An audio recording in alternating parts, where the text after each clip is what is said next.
Hello నమస్తే అందరూ ఎలా ఉన్నారు? నా పేరు పద్మజ. మనం సైకాలజీలోని ఫస్ట్ యూనిట్ చదువుకుందాం.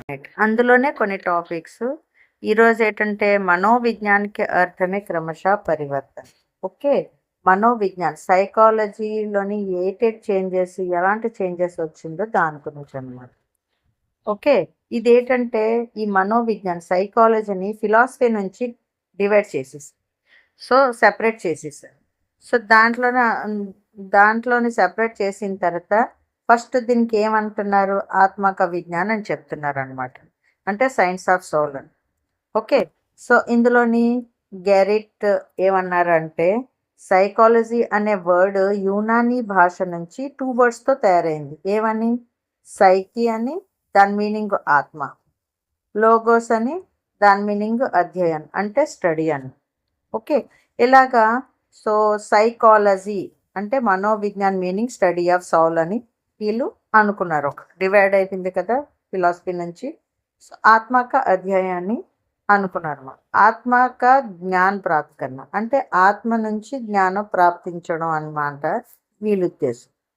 ఓకే, సో అప్పుడు ఆత్మక విజ్ఞాన్ అనుకున్నారు. కానీ యునాని फिलॉसफर ఏమంటున్నారంటే ఆత్మక విజ్ఞాన మాన ఇన్ దర్శకనే ఉల్లేఖనీయ. సో ఇందులోని ప్లేటో ఓకే ఆత్మక విజ్ఞానాన్ని వీళ్ళు డివైడ్ చేసిన తర్వాత అందులోనున్న ప్లేటో అను నెక్స్ట్ అరిస్టోటల్ అండ్ డెకాటే వీళ్ళందరూ ఏమంటున్నారంటే ఆత్మ ఏంటి, ఓకే దాని రంగు ఏంటి, రూపం ఏంటి, ఆకారం ఏంటి అని మొత్తం దాంట్లోని డిస్కషన్ అనమాట. టాపిక్ డిస్కషన్ చేయడం మొదలెట్టారు. ఆత్మకి వ్యాఖ్య ఉస్కే అస్తిత్వ ప్రమాణిత్ క్యా ఉత్తర్ నా దే పానేకి కానీ దానికి ఇన్ని క్వశ్చన్స్ వేయడం వల్ల దానికి ఆన్సర్ ఎవ్వరు చెప్పకపోవడం వల్ల ఇది ఆత్మక జ్ఞాన్ అనే దానిని స్వీకరించలేదన్నమాట, పరిగణలోనికి తీసుకోలేదన్నమాట. అప్పుడు ఈ సైకాలజీని ఇంకో పేరు చెప్పడం మొదలెట్టారు. అదేంటది? మస్తిష్క విజ్ఞాన్ అని చెప్తారు, సైన్స్ ఆఫ్ మైండ్ అని. ఓకే, సో మస్తిష్క విజ్ఞాన్ అని చెప్పారు. సో దీనికి ఇటలీ కే ఫిలాసఫర్ పాంపోనోజీ ఏమంటున్నారంటే మస్తిష్క అధ్యయనం కర్నే వల్ల విజ్ఞాన్ కహా. ఓకే, బ్రెయిన్ని స్టడీ చేసేదానికి సైకాలజీ అంటారు అని చెప్పి వీడు అంటున్నాడు.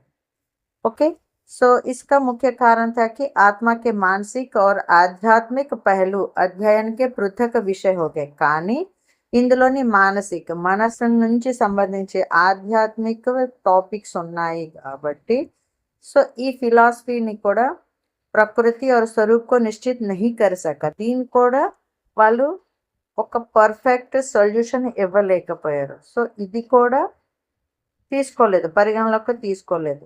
సో దీని పరంగా ఏమంటున్నాడు అంటే బిఎన్ ఝా मस्तिष्क के स्वरूप के अनिश्चित रह जाने के कारण ओके दान स्वरूप अनिश्चित ఉండడం వల్ల मस्तिष्क विज्ञान के रूप में किसी प्रकार की प्रगति नहीं की, ये डेवलपमेंट అవ్వట్లేదు. సో आधुनिक मनोविज्ञान मन के स्वरूप तथा प्रकृति का निर्धारण ना कर सकते. ఓకే, సో మనసుకి సంబంధించింది, మస్తిష్కి సంబంధించింది ఇదేమీ పరిగణలోకి తీసుకోలేరు. అందుకని ఇది ఈ పరిభాష కూడా స్వీకరించలేదన్న, పరిగణలోకి తీసుకోలేదన్నమాట. ఓకే, థర్డ్ వన్ ఏమన్నారు? చేతనాక విజ్ఞానం. నెక్స్ట్ వన్ ఏంటి చేంజెస్ వచ్చింది సైకాలజీ అనే దీంట్లోని? చేతనాక విజ్ఞానం అంటే సైన్స్ ఆఫ్ కాన్షియస్నెస్ అనమాట. సో ఇందులోని వాయిస్ అని William and James and William Wundt వీళ్ళందరూ మనోవిజ్ఞానికి చేతనాక విజ్ఞానం అన్నారనమాట. Okay, science of consciousness. So వాళ్ళు ఏమంటున్నారు? మనోవిజ్ఞాన్ మనిషికి చేతన క్రియాओं का अध्ययन करता है. మనుషుడు కాన్షియస్లో ఉన్నప్పుడు చేసే స్టడీనే ఈ సైకాలజీ అంటే సైన్స్ ఆఫ్ కాన్షియస్ అంటారు అని చెప్పాడు. సో కాన్షియస్ అనే వర్డ్ దాని రిలేటెడ్గా ఎవరు దానికి యాక్సెప్ట్ చేయలేరు. ఎందుకంటే కాన్షియస్లో ఉన్నప్పుడు స్టడీ చేస్తే మనిషి అన్కాన్షియస్ ఉన్నప్పుడు దాని పరిస్థితి ఏంటి, హాఫ్ కాన్షియస్లో ఉన్నప్పుడు దాని సంగతి ఏంటి, ఓకే అనేసి ఇన్ని వివరాలన్నీ అడిగితే దీనికి కూడా వీళ్ళు ఆన్సర్ చెప్పలేకపోయారు. సో అప్పుడు దీన్ని కూడాను వీళ్ళు స్వీకరించలేదన్నమాట. ఓకే. సో లాస్ట్‌లోని విలియం జేమ్స్ ఇలాగ పరిభాష ఇచ్చారు డెఫినేషన్. ఈ డెఫినేషన్ గుర్తుపెట్టుకోండి కంపల్సరీగా మీకు గుర్తుండాలి. సో ఏమంటున్నారు? విలియం జేమ్స్ మనోవిజ్ఞాన్ के चेतन के स्वरूपों को स्वीकार करता है. ఓకే. ఇతను స్వీకరిస్తాడు. मनोविज्ञान की सर्वोत्तम परिभाषा यह है कि वह चेतना की विभिन्न अवस्थाओं का वर्णन एवं व्याख्या करता है అని ఇతను అన్నారు విలియం జేమ్స్. ఓకే. లాస్ట్‌లోని దీన్ని ఏంటని పేరు పెట్టుకున్నారు? దీని చేంజెస్ ఏంటి? వ్యవహారిక విజ్ఞానం అన్నారు. Science of behaviour. Okay. 20th సెంచరీలోని మనోవిజ్ఞాన్ గురించి ఎన్నో రీసెర్చ్ చేసి ఎన్నో చేంజెస్లో చేసేసి దాంట్లోని లాస్ట్కి ఏమంటున్నారంటే మనోవిజ్ఞాన్ వ్యవహారిక విజ్ఞాన్ హే అన్నారనమాట. ఓకే. దీనికి ఇంకొకలాగా ఏమంటారంటే मनोविज्ञान को व्यवहार का निश्चित विज्ञान माना जाता है. कुछ प्रमुख लेखक చాలా మంది దీనికి సంబంధించిన రైటర్స్ వాళ్ళ డెఫినేషన్ ఇచ్చారు. వాట్సన్ ఏమంటున్నాడు? మనోవిజ్ఞాన్ వ్యవహార్ కా నిశ్చిత విజ్ఞాన్ హై. ఓకే. అలాగే వుడ్వర్త్ ఏమంటున్నారు? मनोविज्ञान वातावरण के संबंध में व्यक्ति की क्रियाओं का वैज्ञानिक अध्ययन है. వ్యక్తి చేసిన క్రియల మీద స్టడీ చేసేదానికే ఈ వ్యవహారిక విజ్ఞానం అంటారని చెప్పారు. అలాగే స్కిన్నర్ ఏమంటున్నారు? मनोविज्ञान जीवन की सभी प्रकार की परिस्थितियों अन्य रकाल परिस्थितियों प्राणी की प्रक्रियाओं का अध्ययन करता है. प्रक्रियाओं अथवा व्यवहारों का तात्पर्य है प्राणी की सब प्रकार की गतिविधियां.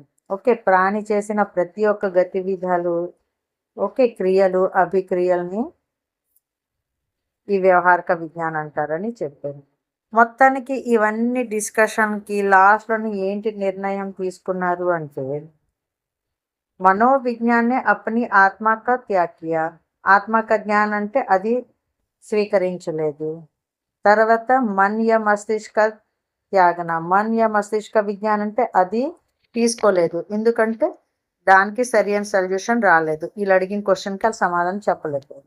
నెక్స్ట్ చేతనా కా త్యాగ కియా. చేతనా కా జ్ఞాన్ అన్నారు, అది స్వీకరించలేదు, పరిగణలోకి తీసుకోలేదు. సో లాస్ట్లోని వ్యవహారిక విధి కోయి స్వీకార కర్తా అంటే వ్యవహారిక జ్ఞాననే మనోవిజ్ఞానం అంటే వ్యవహారిక జ్ఞానాన్ని వీళ్ళు డిసైడ్ చేశారనమాట. ఓకే. ఇది ఇంతవరకు ఉంది. మళ్ళీ మనం ఈ టాపిక్ ఉంటుంది. మళ్ళీ నెక్స్ట్ టాపిక్తో మళ్ళీ నెక్స్ట్ వీడియోలో మనం కలుద్దాం. అంతవరకు సెలవు. మీకు ఏమైనా నచ్చితే కామెంట్స్ చేయండి, లైక్ చేయండి, సబ్స్క్రైబ్ చేయండి.